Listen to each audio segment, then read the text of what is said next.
Hi, everybody. Welcome into the TNF Club. It is a Thanksgiving special.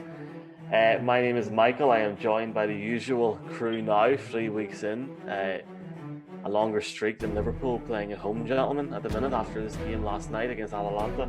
Lads, welcome in. Mark, Colum, Brian. Lads, happy Thanksgiving. I am thankful that none of us have to stay up past 1 a.m. tonight. Welcome in.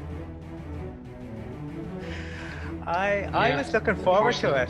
I booked. I had Friday booked off. I was like, this is great because I would ordinarily be stateside. This is my first time not being in the States for Thanksgiving in well over half a decade, certainly. So I was all excited about the Ravens and the Steelers, and not to be.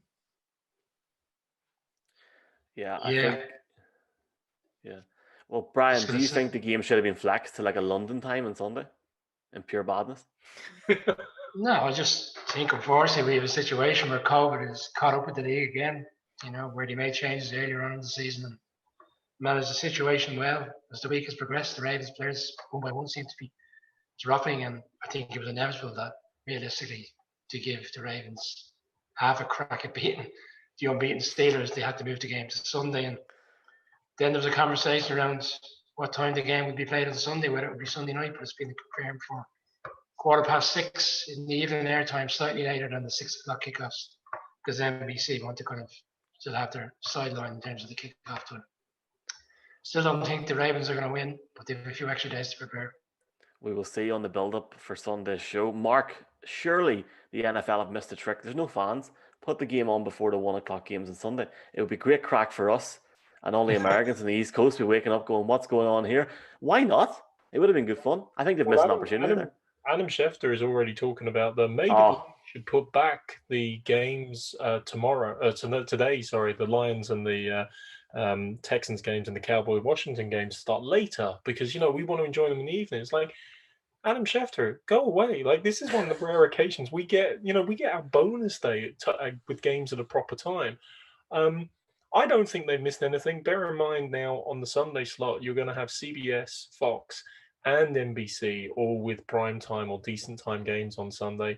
The ratings are going to be off the charts. They're still going to make millions. They're keeping NBC happy, which is important. But not only that, if actually you're a Ravens fan, you must be dancing in the street because, yes, your players are sick at the moment. You're getting a chance to recover. At the moment, we'll come to the games in more detail, obviously, when we do our Sunday show, our normal Irish NFL show.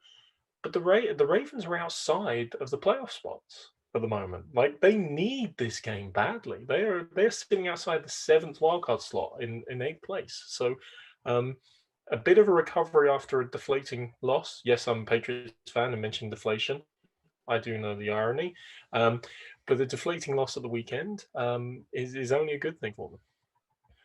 Well, I can see, Mark, you've travelled over to San Fran as well. So I think it might be, I don't know if it's a bye week but for the 49ers, but we'll worry about that on Sunday's show.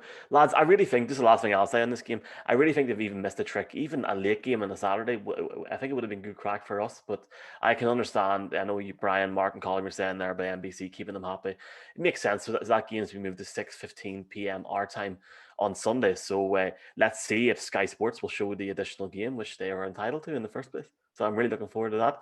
Anywho, we've got football this evening, gentlemen. Just when you're home, in between the chase, we've got the Texans 3-7 going up against the Detroit Lions. So I don't know how you are all going to pull it tonight, gentlemen, but a big game, a big game. It's all right. Let's look at the Texans first, gentlemen. An interesting game against New England last week, and I think, was I the only person to pick the Texans against the Patriots?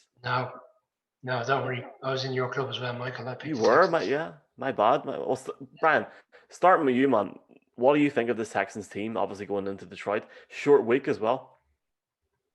Yeah, but surprisingly, people might think I've actually been quite high on the Texans most of the season, mainly because if you look at their schedule at the start of the season, they were always up against it. They were in Kansas City in week 1, followed by the Steelers. Followed by the Ravens, followed by the Steelers. They were always going to be up against it this year. They've been ravaged with injuries, and the offensive line is not giving Watson any help. Then obviously there was the whole circus around Ben O'Brien leaving. You know, at the start of the season, he's not only is he's the head coach, but he's the general manager. So they've moved him on. And but unfortunately, they're back again in the same situation tomorrow. They're ravaged by injuries. Cobb and Kenny Stills, the wide receivers, both of them have been ruled out. Neither have travelled. So I would have been leaning towards the Texans in this game, mainly because of the injuries in which the Lions are carrying going into the game. But now we have a situation where the Texans are in a similar situation. The one bright spot is always Deshaun Watson for me. He's got a passer rating of 108.6, which is the highest quarterback rating for the teams that are below 500 in terms of their standing for the season. He's a quality quarterback. Anybody who thinks it is sadly mistaken, and they really need to kind of figure out what they're going to do in the long term because they've no first round pick next April in the draft. Yeah. I like it. Colum, the game kicking off at 5:30 in Ford Field in Detroit. Where do you see the Texans going into this? Were you impressed with their performance against New England? I thought the Patriots would be able to manage them. I did say Deshaun Watson was the wild card because he is just so talented. I think he is the sixth ranked QB in the league this year. And given that, you know, Bill O'Brien gave away possibly the best wide receiver in the league, certainly one of the top three, and all the circus that went around and all the injuries. He's just fantastic. He hasn't thrown a pick in the past 5 games, and he's everything to the Texans. You know, they have to find a way to try to put weapons around him to keep him happy because he's it for them. And but with Bill O'Brien out of out of the tent, the circus actually has a ringmaster now, and I think that they are they're certainly a better unit than they were when he was there. JJ Watt is around, and he's a nuisance. He's a player who teams always have to scheme against, and I think that with Watson at QB, and if JJ Watt can stay fit, they're going to cause trouble wherever they go. So I think they look pretty decent going into this game today. Mark, what's your opinion going into that one? Well, I mean, like, first of all, I just want to say I really, really dislike Deshaun Watson. He's obliterated my Patriots in back-to-back years. I think the only time the Pats have beat him needed a miracle throw from Brady to Cooks at the end of a game in Week 3 a couple of seasons ago. He can't agree more. Like, he is a quality quarterback, and he is propping up a poor team in many ways. I mean, Brian alluded to the offensive line being a challenge for the Texans. You know, that's disturbing, considering the fact that not only has Bill O'Brien made a dreadful trade with DeAndre Hopkins, but he also made an equally dreadful trade in clearing out the cupboard, the stores, everything he had in the house to bring in Laramie Tunsil, who was supposed to shore up and be the linchpin for that offensive line. To be really brutally honest, I can't feel too much passion about the Texans one way or the other this season. It's a nothing season for them. They're meandering along. They have zero hope of making the playoffs, and it's just a lost season. It's a lost season of Watson's prime. It's a lost season of JJ Watt as well, who isn't the player he was. And that's the sad thing for him. I mean, I kind of can't help but look back at, old Thanksgiving games. The Texans have only played one against the Lions, aptly enough, in 2012. And JJ Watt in that game was still exploding. He had 3 sacks in the game. He was a driving force. We haven't seen that JJ Watt with all his back injuries and the like in a long, long time. And I can't see an easy path for the Texans, even with the transcendent talents of Watson, long term. And yeah, this game, to be honest, they'll probably win in my view because they're the least damaged. Because we'll get to the Lions in a second because you want car crash. We've got car crashes for you today. Well, talking about JJ Watt and talking about the waste of talent, the Texans and the Lions have played twice over the last 8 years, in 2012 and in 2016. JJ Watt was injured in 2016, so he's only played them once in 8 years. It was on Thanksgiving and it was in Ford Field.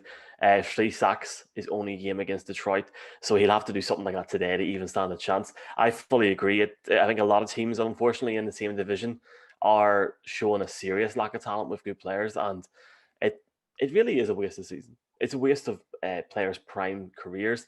Look at Deshaun Watson and look at JJ Watt for a start. I mean, it's quite disappointing. I feel bad for them, but yeah, I do agree. I think JJ Watt has peaked.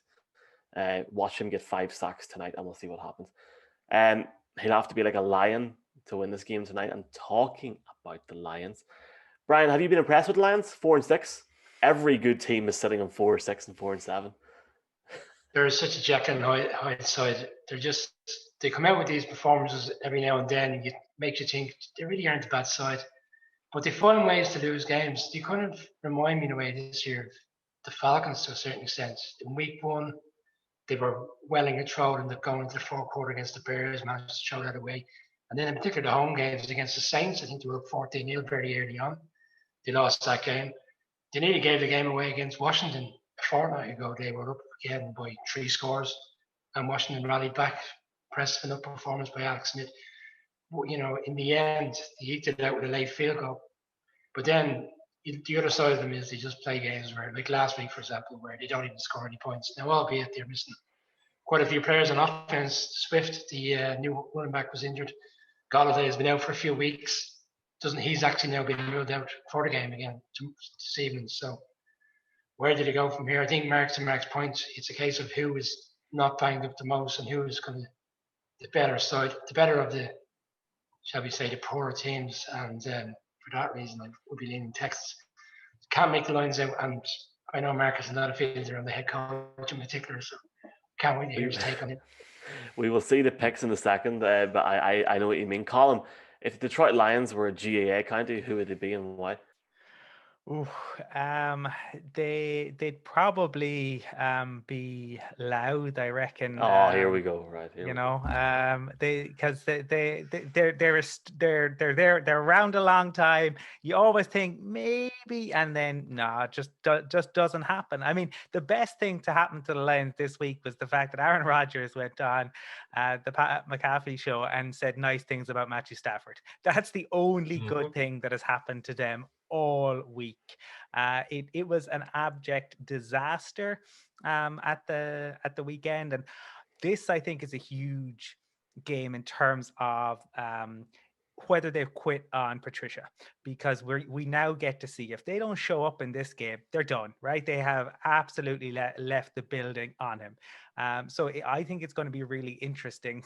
Unfortunately for them, they're in the bottom 10 in terms of their pass defense and yards, per attempt.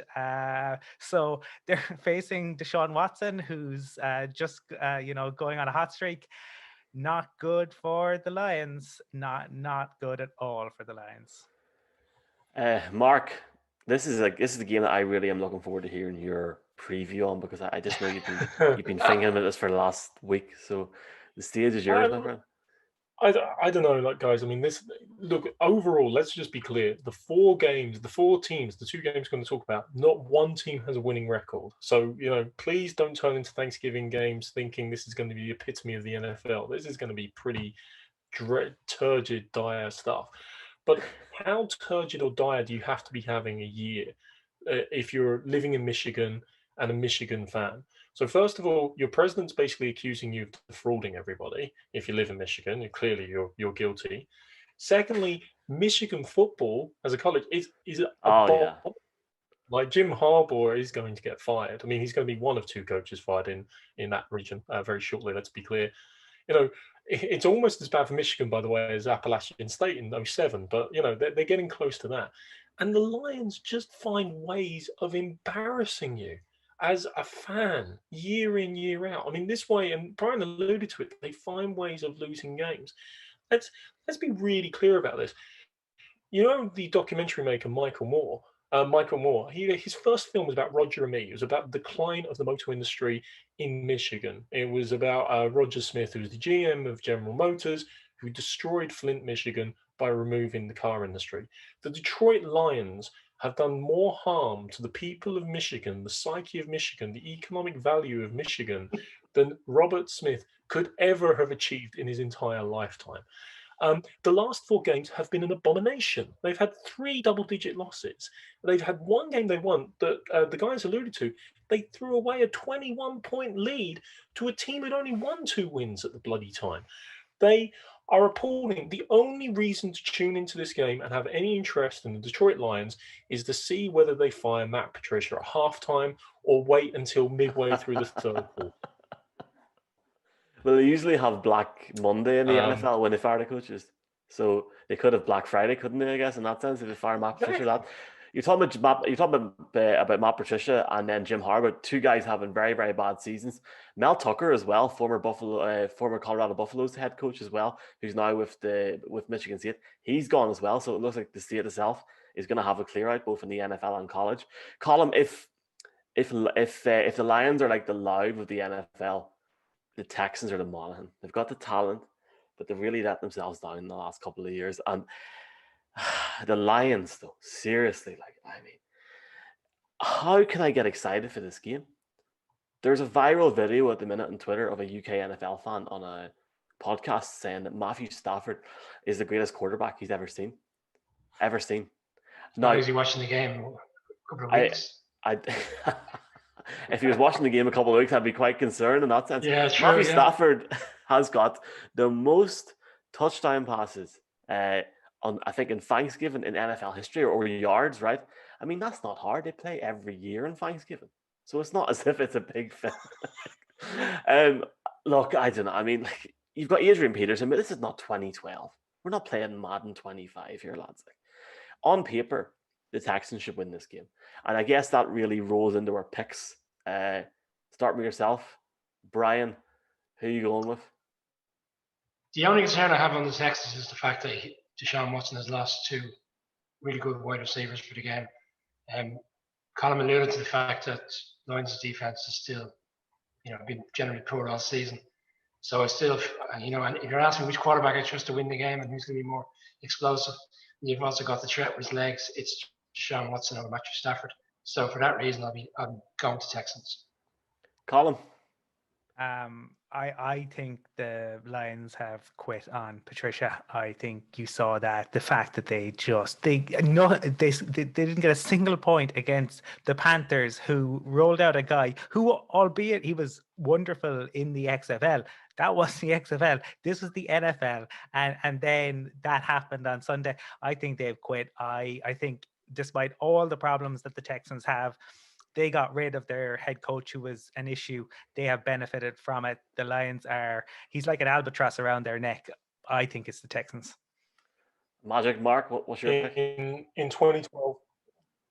Yeah, sorry, I was going to say, Mike, in 2012, when the Lions and Texans played on Thanksgiving, it wasn't just JJ Watt getting 3 sacks, but there was an amazing play where Justin Forsett ran 81 yards for a touchdown, which was given. Unfortunately, at the time, he had touched both down with his knee and his elbow. However, Jim Schwartz threw a challenge flag. So because he threw a challenge flag, the automatic scoring review at the time was nullified. At that time, Jim Schwartz was regarded as the most incompetent coach in NFL. Matt Patricia takes it a level below at the moment in the recent performance. For me, it's the Texans all the way, purely because I can't trust the Lions to take out the garbage. Well, obviously, looking at this game tonight, 5:30 our time in Ireland, 12:30 Eastern, 11:30 in the morning, I think, on in terms of Central as well, with Michigan. A big game in the NFL. Thanksgiving, everybody in America sitting down with their families. Every man / whoever in Ireland telling the wife or whoever to get the chase off and put on Sky Sports tonight to get this game on at 5:30. Doesn't matter if they're 0-10 or 0-11. We want to watch this game tonight. The Texans have the talent in Deshaun Watson and JJ Watt. They've a good or a decent enough wide receiver core. I'm not too sure if Will Fuller's playing, but overall, the Texans are the better team. America will be watching this game at 5:30 today, and that's why I'm taking the Lions to win this game. That is why I am taking the Lions to win this game. Matthew Stafford will go for about 350 yards. Adrian Peterson will get at least 1 or 2 rushing touchdowns, and they'll win this game comfortably by about 10 points because I don't think the Texans are up to it at all this season. And I have been shocked at how poor they've played.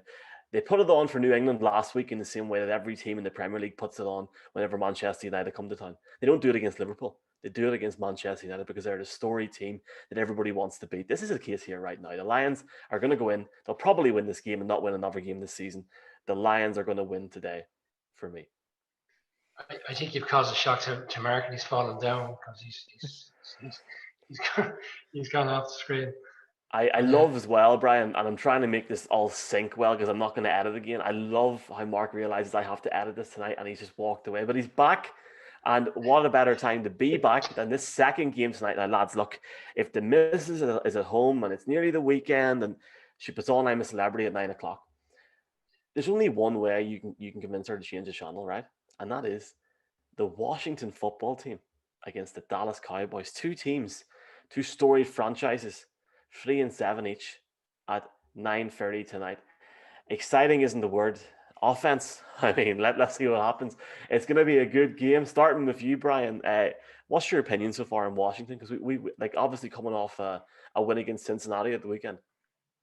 Yeah, and I'm a vested interest in this game, obviously. So I'm one of the probably the few that actually think this will be one of the exciting games of the weekend. Washington have actually surprised me this year. They've been reasonably good. They've got a great coach in Riverboat Ron. I picked them last week against the Bengals. Obviously, Joe Burrow went out of the game injured, but by and large this year they've been putting up good performances. They were unfortunate against the Lions 2 weeks ago. But the worrying concern is that they've lost 6 games on the bounce outside of Washington. Their 3 wins this year have all come home, so they seem to struggle on the road. But surprisingly, and I touched on it last week on the show, they're actually 5th in the league defensively. They've actually really done well this year on defense. But they're going against a reasonably explosive Cowboys offense when they play well. But again, it's down to whether the Dalton is up to it. But by and large, Washington, in a very weak division, have been okay so far this year. Very weak division, yep. But again, it depends on the expectations. Chase Young is actually coming on nicely. He's getting more involved as games go on. So there is light at the end of the tunnel for the Washington, but the quarterback situation is a concern. Can I just be really rude and just slant off this, even though we're going to go in turns? As a New York Giants fan, Brian, who do you want to win this game? Because this could be, the making of a big run for the playoffs for the Giants. Well, having gone through the schedules and the head-to-heads and the tiebreakers and all the things that come with it, the better result for us is for Washington to win the game because we've beaten Washington twice this year. Colum, what's your take on Washington? I'll talk about it more in a second because, Colum, I didn't really know what to expect. They seemed like a team in turmoil, both on and off the field before the season started, with the whole name change. But Ron Rivera, albeit they're 3-7, but I think they're better than what the record suggests. I'm glad that Brian has a vested interest in this game because I think as a neutral it's really difficult. I saw Chase Young come out to say everyone's going to be watching. It's time to get the money. Who is everyone? Because this is welcome to Snooze Fest 2020.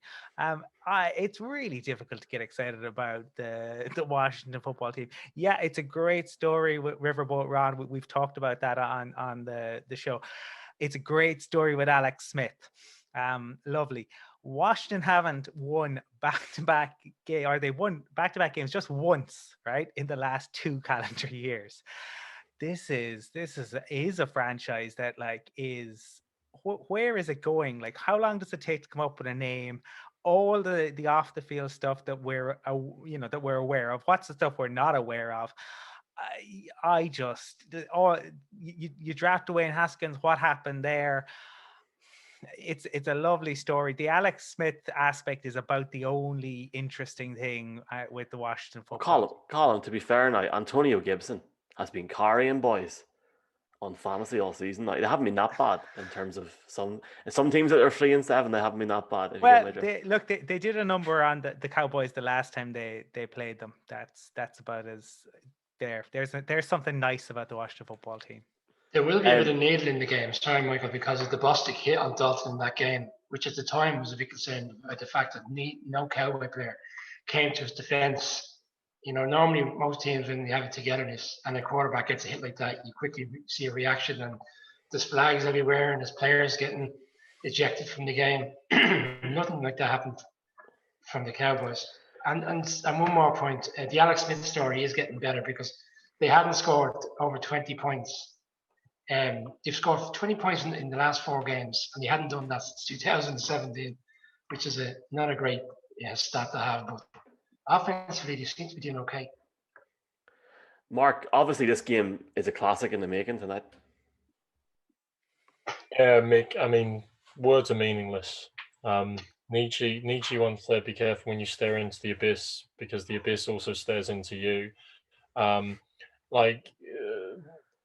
talked about the Lions being an abomination. I mean, Jesus, the NFC East is achieving things that have never been seen before in history.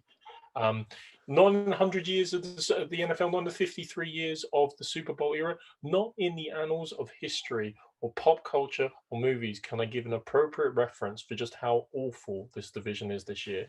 I mean, I'll tell you, I'll give you a Thanksgiving reference for this.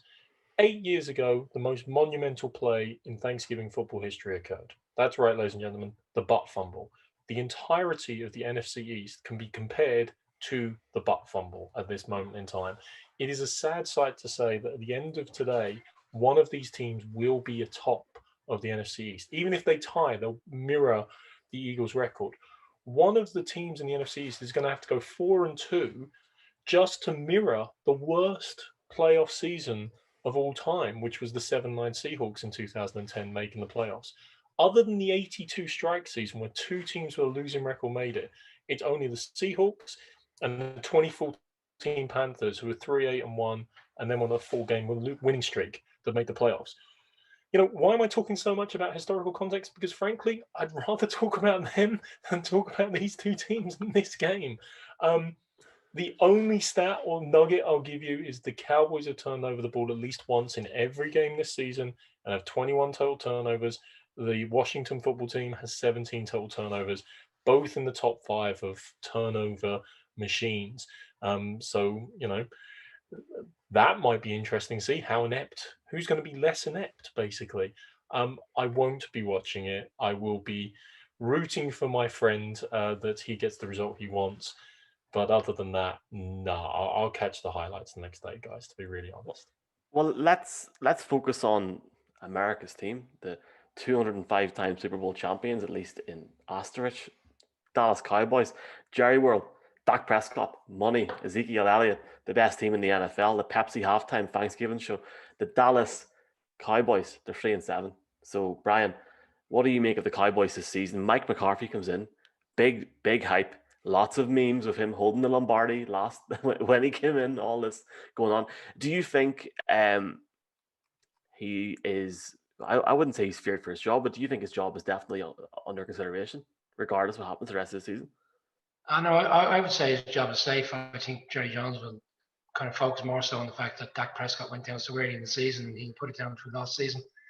But the signs aren't good in terms of, the kind of general chit chat you hear on players kind of have already kind of given up on McCarthy and they don't like his ways. And this was the head coach that went off and reevaluated himself for 2 years once he was gone from Green Bay, and he said he picked up on the new NFL that he wasn't used to at the time, and the way quarterbacks do this and do that. And he put a strong panel together, and they went into the bunkers and literally watched every play from every game. He was going to come back and he's going to be this brand new head coach. Look, he has a record to speak of. He won a Super Bowl in Green Bay, but he does have a lot of talent in Dallas. And it's just not working at the moment.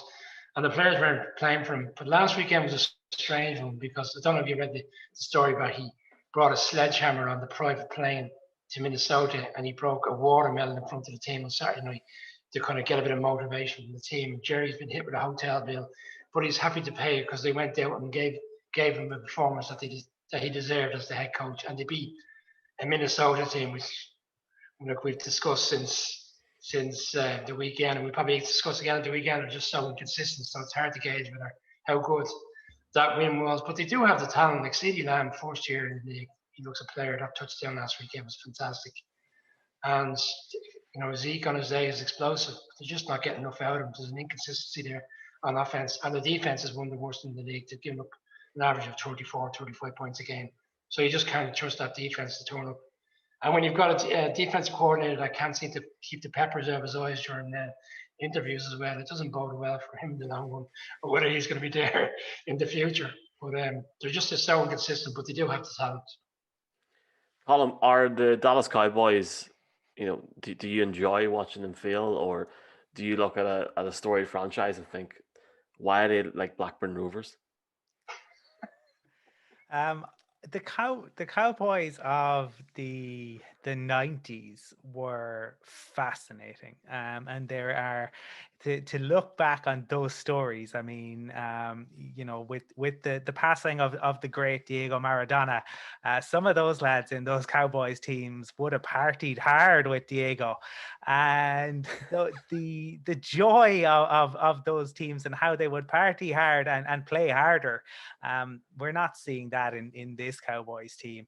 I'm a bit like Mark. I like to look back at the history, because the current state of affairs isn't. There's not a whole lot there. Brian took away the CeeDee Lamb angle because he's the most exciting thing. That catch last weekend was fantastic. Look, Zeke got back into the groove last weekend. If Zeke, if they can get him the ball, if he can get moving, then that's, I think, their key to victory. The fact that they're at home and home teams are 130 to 94 since 2000. I think that that tells you that playing at home on Thanksgiving, short week, early games tends to make a big difference. And the Washington football team are 1-8 against the Cowboys on Thanksgiving.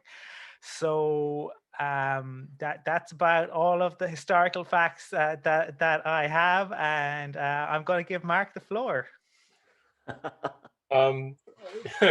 Thanks, Colum. I don't know if I necessarily want it in relation to this game. It makes me laugh. We're talking a bit about the GA and actually about the Cowboys of the '90s. Great book if you ever get a chance. You haven't read it. Boys Will Be Boys by Jeff Pearlman, detailing some of the antics and matters that were engaged in, shall we say, by those early '90s Cowboys teams. But we're dealing with a Cowboys team now, whereas the team in the '90s plays like the Dublin team of the 2010s, shall we say. The Cowboys team now plays like the Dublin team of the 1990s, in fairness. All show, all glitz, but can't get it done and lead to disappointment quite regularly. And I love the fact that our Dublin-based New York Giants fan doesn't know whether to smile and agree with that or actually be offended by that in some way. You'd probably argue that Dublin won it in '95 against Tyrone, because I keep hearing about that at least twice a week still. So. Yeah, okay. I should have classified late or even the 90s. You missed out on that one, Mark. Yeah. Should have used. Oh no, I'm backing Mark up here, Brian. Don't worry, I still agree with him. It's all good. Okay. Look, we lamented on MNF about Joe Burrow's injury, obviously, and sad news for the Bengals. I mean, we've got to remember, like, the Cowboys season's been completely derailed by Dak Prescott's injury right at the start of the season. It looked like they were going to have a roller coaster year anyway, with their poor defense and the unbelievable game, let's face it, in week 2 against the Falcons. But the Red Rocket has not been the steadying force people wanted. CeeDee Lamb and Zeke, and the talent is inevitably there. They have talent on defense as well, but they just, I don't know, not coached well, not schemed well. It is just so inconsistent. And for me, the weird thing is, I started this season heavy on them. I was like, no, they are the class act. They've got the best quarterback in the division. They're going to take the NFC East. As soon as Dak went down, I was like, nah, actually, the Eagles now, they'll get some health back. And as soon as they get some healthy players, they can be a player. The last 2 weeks, Brian O'Leary started me thinking, maybe the Giants could somehow get there. So I've just decided to screw it. Washington all the way. Washington to win the NFC East. Washington to win the game tomorrow, just for the fun of it. Like, I mean, let's be quite frank. Now, we're still talking about the Cowboys, aren't we? You know what? I'm going to talk about the Cowboys. I don't want to talk about the Cowboys, but we'll talk about the Cowboys. I know you all have, so I will as well. I mean, like... Speechless, yeah? Bloody hell. It's either Shane Ritchie and I'm a Celebrity or Andy Dalton, Sky Sports Tonight. Like, I mean, one's as bad as the other, you know what I mean? I was like... I don't like Ezekiel Elliott. He annoys me every time I watch him. Absolutely. Yeah, Yeah. I'm like I understand young guys in the NFL get all hyped. Like you're talking there, CeeDee Lamb, great young wide receiver. As a Broncos fan, we could Jerry Judy. He's a bit hype. That's fine. That's fine. But like I mean, a couple of years ago, Ezekiel Elliott jumped into the Salvation Army. Is it the bowl or something? Yeah. And Yeah. I'm like, man, come on. I mean, it was great gash. I think you needed money and stuff, but come on, man, just get the ball and play on. The Cowboys annoy me because every year between March and September, it's like we're gonna win the Super Bowl. Oh, yeah, yeah, it's gonna be class. Like, yeah, and every year it just messes up. I mean, it's funny if we get to January. Remember Dez in Green Bay? I mean, that was beautiful. But eventually the Cowboys will come back. They will come back. They won't come back with this team. They won't come back with this owner. And they certainly won't come back with this quarterback or this running back, lads. So they're definitely in a situation. However, again, to reiterate the fact, because we had this discussion last week, there are many Cowboys fans in Ireland. There are many Cowboys fans in the UK. I have nothing against the Cowboys. I just, in my years of 12 years watching the NFL, I'm yet to see the Cowboys do anything relevant except for Dez and that catch. We not them boys. So on that level, gentlemen, who are we picking? Are we picking the football team or the Cowboys? Lads, I'd just like to point out I haven't slagged off either of these games. And the reason being, when it comes to March and April and you're missing the NFL on a Sunday night, you would have been glad of those two games to watch. So I'm grateful we have these games to watch. I'll never give out about it. I'm unfortunately going to pick the Cowboys. I just think offensively they'll have too much for Washington. I would love to see Washington win the game, obviously, because it helps the Giants in the long run, but I think the Cowboys will do enough to win the game. Mark, or Brian, I'll slag him off, but I'll still watch. But I don't. I will absolutely. It's like Burnley against Fulham in the Premier League. I mean, you're not. I mean, you wouldn't say that. I mean, Yeah. I get Mark's point completely. Completely agree. But if you sorry, Colin, one more. If you recall our very first show, I said the NFL is the kind of sport you'll stay up at all hours in the morning to watch any particular game. But would you watch a Burnley versus Fulham on a Monday at 8:00? You wouldn't. No. Well, what's rare is beautiful, but I feel I'll be a little like a guy with a sore tooth tomorrow, where you can't stop touching it, and I just can't not watch this game even despite myself. I quite like Zeke though. I have no issue. I thought jumping into the barrel was hilarious. I think make the most of it. You get such a short career in the NFL. A running back takes them like incredible punishment. Guys want to hit you at every every chance they get. I think live it up, make the most of it, and at least like that's one of the things the Cowboys have always been about. We all remember T.O. crying and that wonderful that's why quarterback. That's part of Cowboys folklore. I wish we had more of that, because I don't see it anymore. I think tomorrow will be close, because I think their line is so beat up that Chase Young could feast. But I just can't see Washington scoring enough points in Jerry's world. I think the Cowboys do enough to, despite themselves, to fall over the line.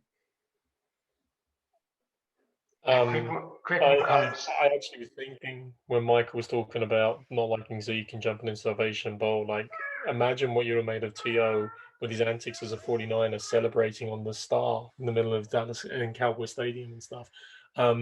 took it to another level in many instances. Look, non-divisional games, the NFC East, the AFC East ain't great either, but the NFC East is 4-19-1. So this is a divisional game. So both teams should be rubbing their hands together and going, well, we've actually got a chance of winning a game here. I don't want to be too harsh on the Cowboys. They actually played a really consistent game last week against the Vikings. They put it together. They handled the Vikings team we were all very heavy on. And in fact, the bookies, a lot of people were on. They managed to contain Dalvin Cook. They managed to control Kirk Cousins. That bit's maybe not as impressive, let's be fair. But they put a consistent game together. So when you look at that and they're coming off that, you would like to think, well, maybe they can put back-to-back games together. Maybe they can go on a bit of a run and they will be there. But I've said it already. No, screw it. I'm giving up on them. I'm giving up on everyone other than Alex Smith and the redemption song that he's trying to bring. Washington all the way. Don't need rhyme or reason. I just want to see them come through with their 6-10 record to lead and go into the playoffs, to be a 14-point underdog at home or something ridiculous. Brian, did you want to add something in there, man? I think you were going to say something. Yeah, sir, I was just going to say, when Colin was touching on Owens crying, saying, "This is my quarterback," that was actually after the 08 playoff game in which the Giants beat Roma and the guys. So, yeah, I always take great pleasure in watching that interview back. I mean, like, for me, this game has a lot. It really strikes me as, you talk about America's game of the week. This is America's game of the week. You've got the Cowboys, you've got the Washington football team, you've got Andy Dalton, the guy from Texas, playing for the Cowboys on Thanksgiving. It just warms the heart. Alex Smith coming back from his injury. Joe Buck. Oh, Troy Aikman. You've got a guy called Kane Brown.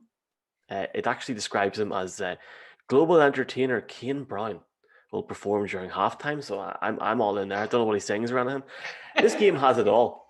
And look, I get your point there that the Cowboys were impressive at Minnesota last week. The Cowboys are almost like a damn squib in the fact they'll play really good one week and they'll disappoint on the global stage. And the global stage really is the global stage when every American's watching this game today. And a lot of Europeans are watching it because it's a Thursday night. And I think the Cowboys are going to be run out of town here, gentlemen. And I don't think it's going to be by Antonio Gibson. It's not a lock of the week, but I think J.D. McKissick at running back will get over 100 yards and excel instead of Ezekiel Elliott on the other side of the ball. I think the first quarter is massive in this game tonight. But I think the Washington football team takes it by at least 7 points. And it would just be funny if it happened, because in that sense, I'm picking the Lions and the football team. I still can't say football team. They better, two things. They better not keep that name. And if Adam Schefter, lads, has got the NFL at the time of this recording to move those games up to 9:30 and to 1 a.m., there will be words. So I'm going Lions and Washington. Mark, you're going who? I'm going Lions and Washington as well. I'm with you. Brian, you're going Giants and Giants, yeah? Oh, sorry, Texans and Washington. Jesus, why am I bet on the Lions? Yeah, I was getting a bit concerned there, Mark. I didn't know where you were going. Texans and unfortunately Cowboys for me, but I hope you two guys are right and Washington do win the game, but I still think Cowboys will put it in. And Colum, finally, my friend, you're going for? I'm going for an all Texas Thanksgiving. Oh, nice. Okay, well, in that sense, I want everybody here to have a very, very good Thanksgiving, gentlemen. None of us are American, but sure, look, it's grand. Half of America is Irish anyway, so, I mean, it's basically our day as well, isn't it? Thanks be to God, after the game tonight, we don't have to watch the Cowboys in Washington again this week. That was a joke. But you'll see us all on Sunday for the Irish NFL show, where we have an extra game in the Steelers and the Ravens true preview. And you would actually argue that, and we said at the start, it would be great if that game was on Saturday, but as of right now, that game is scheduled for 6:15 p.m. on Sunday. We have no idea if it's on TV. Knowing our luck, it won't be. Anyway, lads, it's been a pleasure chatting to you. Hope you have a lovely day of turkey ahead and enjoy the games. Appreciate it. Thank you. See you later, Mike. Cheers.